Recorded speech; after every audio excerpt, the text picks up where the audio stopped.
চারটে জিনিস যে কোনো সেভিং করার আগে আপনাকে মাথায় রাখা উচিত। প্রথম হচ্ছে বাজেটিং, যেটা প্রত্যেকটা মানুষকে নিজের বাজেট করা উচিত। একটা এক্সেল শিটে মেনটেন করুন, চাই আপনি কোনো অ্যাপ ইউজ করুন, কিন্তু আপনার বাজেট করা অবশ্যই দরকার। মাসে আপনার কত টাকা আসছে, কত টাকা আপনার ব্যয়, আর কত টাকা আপনি সঞ্চয় করতে পারবেন, এটা কিন্তু খুব দরকার। উইদাউট ডিসিপ্লিন আপনি কোনো দিন টাকা সঞ্চয় করতে পারবেন।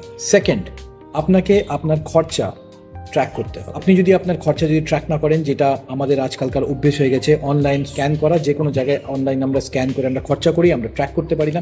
সেই জন্যে আপনাদের যে কোনো খরচা করার আগে আপনাকে একটা বাজেট করতে হবে, আর দ্বিতীয় হচ্ছে আপনাকে ওই সেই খরচাগুলোকে আপনাকে ট্র্যাক করতে হবে। উইদাউট ট্র্যাকিং আপনার এক্সপেন্সেস অনেক বেশি হয়ে যেতে পারে, তাতে আপনার ফাইন্যান্সিয়াল যে ডিসিপ্লিন সেইটা আপনার ডিস্টার্ব হয়ে যেতে পারে। থার্ড, যেইভাবে আমাদের দিন প্রতিদিন যখন আমাদের আয় বাড়ে, আমাদের খরচাও তখন বেড়ে যায়, কারণ মার্কেট ইনফ্লেশন রয়েছে। মার্কেট ইনফ্লেশনের সাথে সাথে আমাদের খরচা বাড়তে থাকে।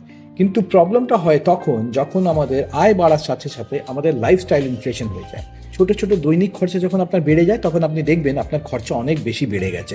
বড় খরচা আমরা সবসময় আমরা প্ল্যান করি, ছোট খরচা আমরা প্ল্যান করি না।